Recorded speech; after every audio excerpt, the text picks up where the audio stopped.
آپ دیکھ رہے ہیں ABN نیوز، میں ہوں حسن روف۔ بلٹن کا آغاز کرتے ہیں۔ حکومت نے پیٹرول اور ڈیزل 5 روپے سستا کر دیا ہے۔ پیٹرول کی قیمت 409 روپے 78 پیسے فی لیٹر ہو گئی۔ ڈیزل کی قیمت 409 روپے 58 پیسے فی لیٹر مقرر کر دی گئی ہے۔ پیٹرولیم ڈویژن نے نئی قیمتوں کا نوٹیفیکیشن بھی جاری کر دیا ہے۔ قیمتوں کا اطلاق آئندہ 7 روز کے لیے ہوگا۔ آپ کو بتائیں کہ حکومت پاکستان نے پیٹرول اور ڈیزل کی قیمتوں میں 5 روپے فی لیٹر کی کمی کر دی ہے۔ پیٹرول کی قیمت 409 روپے 78 پیسے فی لیٹر ہو گئی ہے اور ڈیزل کی قیمت بھی 409 روپے 58 پیسے فی لیٹر مقرر کر دی گئی ہے۔ جو نئی قیمتیں ہیں ان کا اطلاق آئندہ 7 روز کے لیے ہوگا۔ 7 روز کے بعد دوبارہ ان قیمتوں کے اندر رد و بدل کیا جائے گا، لیکن اب حکومت پاکستان نے 5 روپے کی کمی کر دی ہے پیٹرول اور ڈیزل کی پرائسز میں، اور اس کا اطلاق بھی ہو گیا ہے۔ نوٹیفیکیشن بھی جاری کر دیا گیا ہے۔ نوٹیفیکیشن کے مطابق ان قیمتوں کا اطلاق آئندہ 7 روز کے لیے ہوگا۔ نئی قیمتوں کا اعلان کر دیا گیا ہے۔ ایران ڈیل کو تیار ہے۔ ناکہ بندی کے ذریعے ہم نے ایران کی تجارت روک دی ہے۔ امریکی صدر ڈونلڈ ٹرمپ نے کہا کہ ایران جوہری ہتھیار نہیں رکھ سکتا۔ اگر ایران کا جوہری پروگرام 20 سال کے لیے معطل ہو جائے تو انہیں اس پر کوئی اعتراض نہیں ہوگا۔ امریکی صدر نے پاکستانی وزیر اعظم اور فیلڈ مارشل کی تعریف کی اور کہا کہ امریکہ نے ایران کے ساتھ جنگ بندی کا فیصلہ دیگر ممالک خصوصاً پاکستان کی درخواست پر کیا تھا، لیکن امریکہ مستقبل میں ایران پر دوبارہ بھی حملہ کر سکتا ہے۔ ٹرمپ نے کہا کہ 1 مہینے کی جنگ بندی میں ایران نے کچھ تیاری کی تو ہمیں تھوڑا بہت کلیئر اپ ورک کرنا پڑے گا۔ انہوں نے یہ بھی کہا کہ چند دنوں میں ایرانی تیل خریدنے والی چینی کمپنیوں پر عائد پابندیاں اٹھانے کے حوالے سے فیصلہ کریں گے۔ نہیں لگتا کہ تائیوان کے معاملے پر کوئی جنگ ہوگی۔ تائیوان معاملے پر چین مضبوط موقف پر کھڑا ہے۔ ٹرمپ نے کہا کہ چین ڈالر کی سویابین خریدے گا۔ ٹیرف معاملے پر چینی صدر کے ساتھ گفتگو نہیں ہوئی ہے۔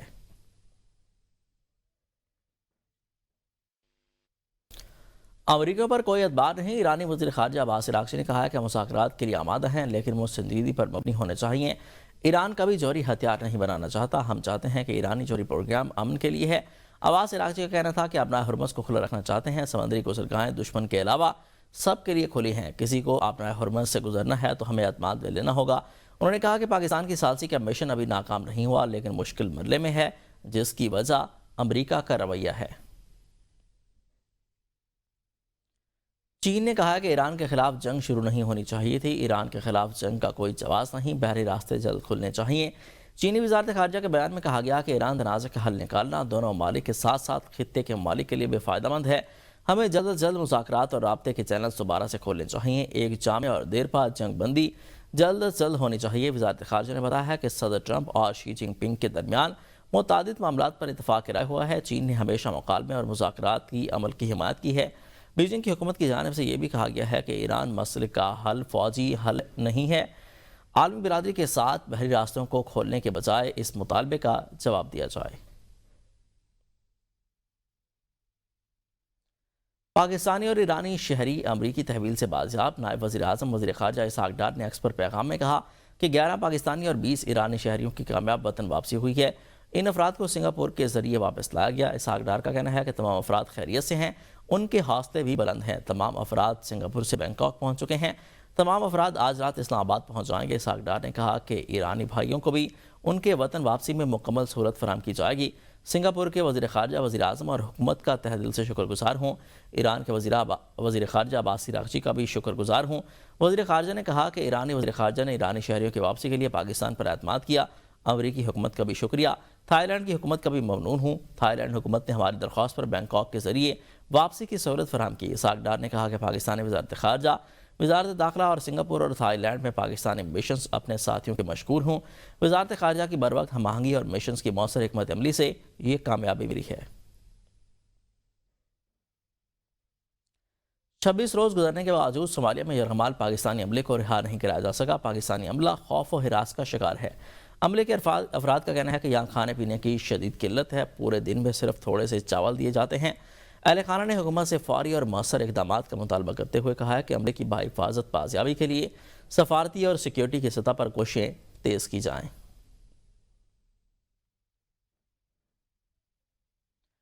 دیگر خبروں میں آپ کو بتائیں کہ انمول الف پنکی کیس سے متعلق پولیس کی ابتدائی رپورٹ وزیر اعلیٰ سندھ مراد علی شاہ اور صوبائی وزیر داخلہ کو ارسال کر دی گئی ہے۔ ذرائع کے مطابق رپورٹ میں 30 سے زائد سیاستدانوں کے نام شامل ہونے کا انکشاف کیا گیا ہے۔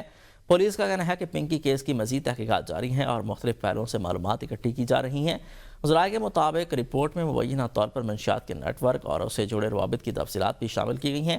تحقیقات مکمل ہونے تک مزید انکشافات سامنے آنے کا امکان ظاہر کیا جا رہا ہے۔ پنکی نیٹ ورک کے حوالے سے تحقیقاتی حکام نے رائڈرز اور کیریئرز کا ڈیٹا مرتب کر دیا ہے۔ 3 ہینڈلرز اور 22 کیریئرز کے ذریعے کراچی میں منشیات سپلائی کی جاتی تھی۔ ہینڈلرز سے کیریئر اور پھر رائڈر کے ذریعے منشیات گاہکوں تک پہنچائی جاتی تھی۔ حمزہ، اداس اور عاقب پنکی کے کراچی میں ہینڈلر تھے۔ ہینڈلر کے رابطے پنکی کے بھائی شوکت کے ذریعے کیے جاتے تھے۔ پنکی کے ڈرگ کارٹیل کے کیریئرز میں 3 خواتین بھی شامل ہیں۔ صبا انم عرف انا۔ حمزہ کو 70,000 روپے تنخواہ پر رکھا گیا تھا۔ لاہور سے آنے والی منشیات کو انمول عرف پنکی کا بھائی ناصر کیمیکل میراکل تیار کرتا تھا۔ پنکی کے 8 رائڈرز لاہور اور فیصل آباد اور بہاڑی سے آ کر کراچی میں منشیات ڈیلیوری کا کام کرتے تھے۔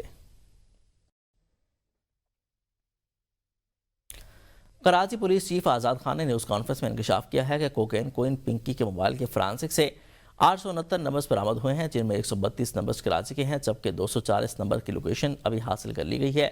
منشیات کی مرکزی شپمنٹ لاہور سے کراچی لائی جاتی تھی اور یہ نیٹ ورک صرف کراچی یا سندھ تک محدود نہیں بلکہ اس میں افریقی باشندے بھی شامل ہیں۔ لاہور میں 8 غیر ملکی افراد نیٹ ورک چلا رہے تھے، جبکہ 20 خواتین بھی اس گروہ کا حصہ تھیں۔ پولیس کا کہنا ہے کہ 9 میں سے 8 رائڈرز لاہور سے منشیات فروخت کرنے کراچی آئے تھے۔ پنکی کے بینک اکاؤنٹ کا ریکارڈ بھی حاصل کر لیا گیا اور 5 کروڑ روپے کی ٹرانزیکشن سامنے آئی ہیں، جن میں سے سب سے بڑی ٹرانزیکشن اینا کے نام سے ہوئی ہے۔ غیر ذمہ داری پر 3 اہلکار معطل کر دیے گئے ہیں اور نئی تحقیقاتی کمیٹی تشکیل دے دی گئی ہے۔ کرایا جو ہمیں اس کا فون ملا، فون کا ہم نے فورنسک کرایا، اس میں سے 869 اس کے ٹوٹل کانٹیکٹس ہیں، اس میں سے صرف 132 جو ہیں وہ کراچی کے ابھی تک 240 کی لوکیشن ہمیں ابھی اس کی ملنی، ہزاروں اس میں ٹرانزیکشن ہے۔ جو اماؤنٹ اس میں ٹرانزیکشن کا ہے وہ تقریباً 3 کروڑ سے زیادہ کا اماؤنٹ کی اس کے اندر ٹرانزیکشن۔ ایک ٹرانزیکشن جو ہے کسی اینا نام کی ہے، لاہور بیس نیٹ ورک میں کچھ فارنرز ہیں افریقن کنٹریز کے، لاہور میں ہیں 6 7 8 ہیں ہمیں جو اس کی ویزیبلٹی ہے۔ اسی طرح سے 20 تک تو عورتیں ہیں جو کہ اسی نیٹ ورک سے ہیں اور وہ بھی لاہور بیسڈ ہیں اور وہاں پہ ہے۔ صوبائی وزیر شرجیل نعیم میمن نے ایوان سے خطاب کرتے ہوئے کہا کہ منشیات کے خاتمے کو سندھ حکومت کی اولین ترجیح قرار دے دیا۔